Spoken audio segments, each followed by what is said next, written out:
During the 19th century, Britain built a national railway system, but it was not a unified national network. It was a patchwork of regional railway companies, interconnected but independent. Each had its territory, its particular character, its own history, its own way of doing things. In the course of the 19th century, amalgamations, mergers, and takeovers reduced the number of these companies, but at the outbreak of the First World War there were still over 100 of them. These railway companies reflected the ideology of private enterprise, commercial competitiveness, and company pride which had created Britain's railways.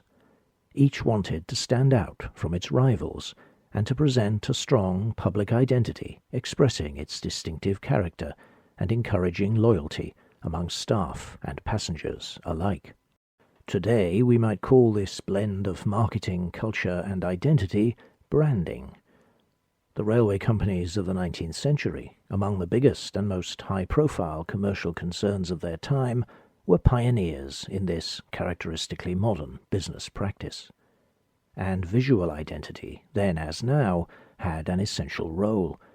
Locomotive and rolling stock liveries, architectural styles, staff uniforms, publications and publicity, and, not least, company emblems, often in heraldic form, all had their part to play.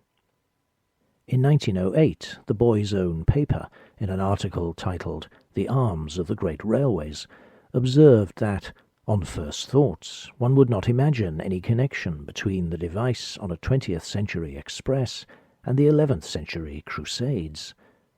But such a connection did indeed exist, through the coat of arms which adorns the locomotive or saloon carriage. By adopting symbols in the heraldic tradition, the railways were establishing a continuity between the modern technological age of industrialized transport and the age of knights and castles, chivalry and crusades, a continuity which spanned 900 years. But what motivated railway companies, the epitome of modernity, to evoke such medievalism in their emblems? Why heraldry? These objects are medieval livery badges from the British Museum. They were worn to proclaim the allegiance of the wearer to a noble house. Each noble family had its own armorial bearings, from which the heraldic emblems used in these badges were derived. Coats of arms, badges, and liveries were used by medieval lords to assert their identity, to announce ownership of what was theirs, to encourage loyalty among their followers, to memorialize their achievements, to distinguish themselves from their rivals, and to proclaim themselves as great powers in the land. And centuries later, the railways, which were also great powers in the land, used exactly the same things in exactly the same way.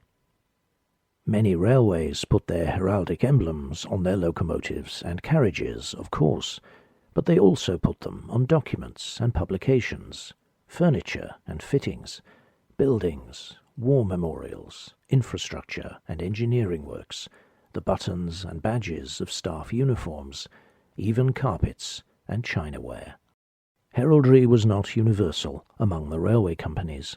Some used decorative arrangements of their names or initials. Others used non-heraldic symbolism. The London and North Western Railway adopted Britannia as its symbol, a figure both patriotic and classical, while the Glasgow and South Western Railway used a design combining the rod of Mercury, symbolizing communications, the distaff of Minerva, symbolizing industry and manufactures, and the trident of Neptune, symbolizing the role of shipping and ports in the railway's business. These symbols are from classical mythology, not from European heraldry. But very many railways did make use of heraldry, and in the context of 19th century culture it was a natural thing for them to do. This was an age which loved the Gothic, the medieval, and the chivalric, and the railways took a full part in this, using the architectural and decorative styles of the Middle Ages in their tunnels, bridges, hotels, and stations, as well as in their emblems. The world of the railways was filled with the shields, the mottos, the beasts, badges, and blazonry of heraldry. In adopting the visual language of heraldry, the railways were seeking to root their identities in history and to associate themselves with positive social and cultural values. In an article published in Railroad History in 1985, the historian James A. Ward argued that the emblems they devised for their rolling stock, letterheads, and advertisements provided essential emotional links to the distant past. At least on the subconscious level, they infused their technology with a human touch, diminishing tensions between the modern industrial world and man's elemental instincts. These highly symbolic railway emblems are metaphors, which create another level of reality, exuding a sense that trains are a product of mankind's best impulses, that there is a human spirit within them, and that we are inextricably linked to the technology and the corporation they represent. Approached in this light, the attractions for railway companies of emblems drawn from heraldic tradition are clear. Heraldry was a time-honoured practice with deep historical resonance. It conveyed authority, stability, and pride. It had strong associations with local and regional identity, as did the railways themselves. It was highly flexible, suitable for display on everything from timetables and staff uniforms to architecture, locomotives, and coaches. It was instantly recognizable, and it created imagery that was memorable, eye-catching, colourful, and often beautiful. A railway company, as a business corporation, needed an official seal to authenticate its documents. This is a share certificate for the Liverpool and Manchester Railway from 1826, the very beginning of the railway age. The seal imprint is on a wafer in the bottom right corner. It has a design of two shields, bearing interpretations of the arms of the cities of Liverpool and Manchester. Seals varied in style and elaboration of design. Some simply spelled out the title of the company. Others had depictions of locomotives or trains set in a landscape, but it was very common for the seal, as with the Liverpool and Manchester, to display the arms of the towns, cities, and districts with which the railway was associated. The railways of 19th-century Britain were regional, not national. They began as local enterprises, set up by local initiative to establish local connections, and this was reflected in their names, their seals, and their heraldic emblems.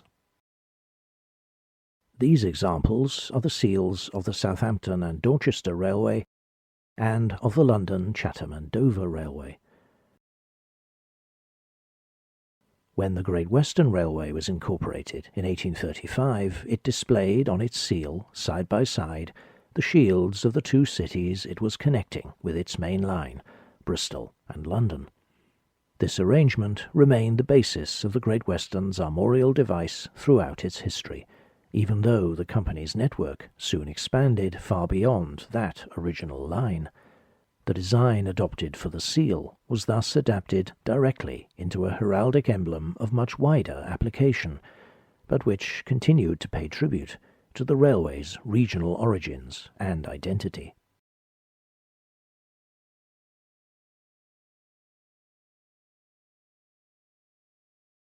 This is the emblem of the Great Eastern Railway, which served East Anglia from its London terminus at Liverpool Street. It was designed when the Great Eastern was created through the amalgamation of a number of smaller companies in 1862, so it is a very self-conscious and deliberate expression of the company's sense of identity. The device is, among other things, a visual summary of the company's network. As W. J. Gordon wrote in Our Home Railways in 1910, the ring of shields around London on its coat of arms tells you where it goes, although he confuses the shield of Middlesex with that of Essex, a not uncommon mistake. The county of Middlesex is represented by the shield at top left. Then, running clockwise, we have Malden, Ipswich, Norwich, Cambridge, Hertford, Northampton, and Huntingdon. At the centre is the shield of the City of London. This impressive assemblage not only represents the places the railway served, it celebrates the role of the railway in bringing them together and connecting them, and proclaims the Great Eastern's status as a regional power, which it was, having an effective monopoly in its territory.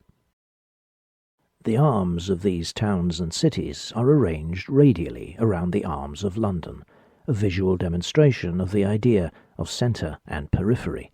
The headquarters of the Great Eastern Railway and the focus of its services was of course its London terminus at Liverpool Street.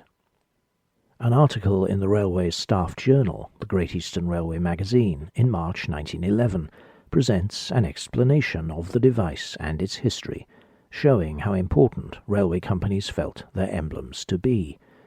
Explaining their history and meaning to their staff was a way of encouraging a shared feeling of belonging and esprit de corps. There is clearly a continuity of design with the emblem used by the Eastern Counties Railway, which was established in 1836 and was one of the companies which became part of the Great Eastern. This emblem placed a locomotive in the centre, with shields arranged around it, with London in the prime position at the top, accompanied by Yarmouth, Norwich, Eye, Colchester, and Ipswich. Although it is not visible in this version of the design, the Eastern Counties also borrowed the crest of the City of London, a dragon's wing bearing the cross of St. George, and the Great Eastern also adopted this emblem. Another heraldic design, which was effectively a compendium of towns and cities the railway served, was that of the Midland Railway. This emblem went through various iterations as the railway company developed through mergers and acquisitions until a final version was arrived at in the 1880s. The shield combines 6 sets of armorial bearings. In the centre of the upper row is the stag of Derby, its prominent position reflecting the importance of this city to the Midland Railway. Its headquarters were there. The arms of Derby are flanked by those of Birmingham on the left and Bristol on the right. In the lower row, Lincoln is in the middle, with Leicester on the left and Leeds on the right. As well as this complex shield, the Midlands device also includes supporters, a dolphin and a salamander for some reason, and a crest, a wyvern, a kind of dragon, usually shown with 2 legs, but sometimes, as in this case, with none. The wyvern was said to have been a symbol of the ancient kingdom of Mercia, which covered much of the English Midlands, and was also associated with Leicester, where, in legless form, it is the crest on the city's coat of arms. It was adopted first by the Leicester and Swannington Railway, a very early railway which was taken over by the Midland in 1847. The Midland Railway's wyvern became one of the most effectively and widely used of railway emblems. Everywhere the Midland was, there was the wyvern, in windows, on advertising and publications, on buildings, buttoning staff uniforms, and embellishing everything from chinaware to luggage racks. Although the Midland did reach London with its extension to St. Pancras in the 1860s, London does not feature on its coat of arms, a marked contrast to the Great Eastern's literally London-centred design. The Midland Railway emblem remained firmly focused on the railway's original heartland in the English Midlands. The Midland was very much representative of the fact that the railways of Britain began in industrial regions of the country, away from London. As the railways expanded and connected, however, the capital soon became the focus of the developing railway network. London, of course, developed its own railways, and railways that began elsewhere extended their systems, and if they could not manage that, at least extended their running rights to reach the capital. As a result, many examples of railway heraldry do include London, invariably represented by the arms of the City of London, as we have seen in several examples already. Railways which operated primarily in London naturally use this device as well. Here we have the Central London Railway and the Metropolitan Railway. The Central London Railway combined the arms of the City of London with arms representing Middlesex and the two London parishes of St George's, Hanover Square, and St Marylebone, while the Metropolitan also adopted the arms of London and Middlesex, along with those of Buckinghamshire and Hertfordshire, both of which were served by its suburban trains. The crest of the Metropolitan Railway device is particularly striking, with a clenched fist gripping lightning, symbolising the electric power which drove their trains. The London and Birmingham Railway, which became the London and North Western, naturally combined the arms of London with those of Birmingham. This painted ironwork depiction comes from the gates to the old Euston Station in London. The version of the coat of arms used here even reproduces the sword and mace seen in some old depictions of the City of London arms, as in this trade card from the first half of the 19th century.